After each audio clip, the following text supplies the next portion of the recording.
Hello বন্ধুরা, সবাই কেমন আছো? আশা করছি সবাই খুব ভালো আছে। আমিও খুব ভালো আছি। আমার একটা নতুন ব্লগে তোমাদেরকে অনেক অনেক স্বাগত। তো তোমরা ভাবছো হ্যাঁ এটা প্রিয়া কি দেখাচ্ছে, এটা নন্দ উৎসবের দিন।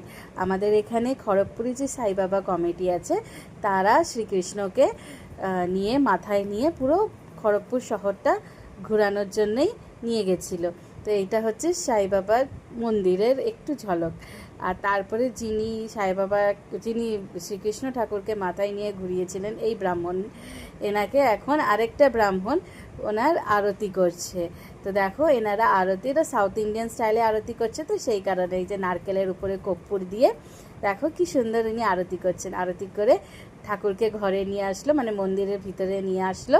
মন্দিরের ভিতরে নিয়ে এসে ঠাকুরকে এখন বেদিতে রাখবে। ঠিক আছে, এই দেখো ঠাকুরকে এখন বেদিতে রাখছে। ইনি হচ্ছে এখান, মানে এই যে ব্রাহ্মণটা হচ্ছে, ইনি মানে শ্রীকৃষ্ণের পুজো করে। অ্যাকচুয়ালি সাই বাবা মন্দিরে যে পুজো করে মেন ব্রাহ্মণ, তিনি সাইডে আছেন। আর এখানে একটা ফ্যামিলি, মানে একটা আন্টি, তিনি আজকে শ্রীকৃষ্ণর এখানে সংকল্প করছেন।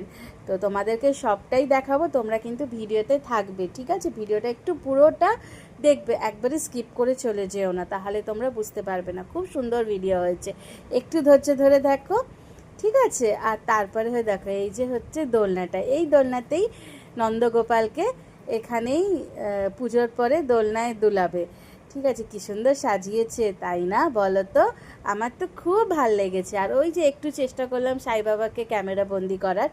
তো তারপরে দেখো এখানে পুজো সব বিধি বিধান অনুসারেই পুজো শুরু হয়েছে। পুজোরও কিছু অংশ আমি তোমাদের সঙ্গে একটু শেয়ার করলাম।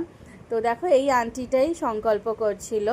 তো এরা এনাদের মানে যেরকম সাউথ ইন্ডিয়ানদের পুজো হয়, তার রীতি রিবাজ হিসাবেই তারা পুজো করছে। আমি আর এটাতে বেশি কিছু বলবো না। তো তারপরে দেখো আমি কত লোক হয়েছে, দেখো সাই বাবা মন্দিরে কত লোক হয়েছে, খুব ভালো লাগছিল কালকে, জানো তো? আসতে ইচ্ছা করছিল না, কিন্তু কি করবো বলো, আসতে তো হবে, তাই না?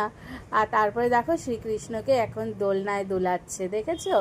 এই দেখো দোলনায় শ্রীকৃষ্ণকে দুলাচ্ছে। খুব ভিড় ছিল জানো তো বন্ধুরা, আমি ঠিকভাবে তুলতে যদি না না ঠিকভাবে তোলা থাকে তাহলে প্লিজ একটু ক্ষমা করে দিও। তো এই দেখো কি সুন্দর শ্রীকৃষ্ণকে দোলনায় দোলাচ্ছে। তারপরে সবাই মাখন আর মিশ্রি লাগাচ্ছে, এই দেখো সবাই এখন ঠাকুরেরকে মাখন আর মিশ্রি লাগাচ্ছে। এত মাখন আর মিশ্রি লাগাতে লাগাতে পুরো ঠাকুরের গাল অবধি চলে এসছে।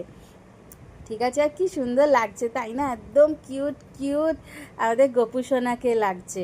আমার তো খুব ভালো লাগছে। আমি নন্দ উৎসব এই প্রথম দেখলাম, আর এতদিন আমার সুযোগ পাইনি দেখার। এই আজকের আমি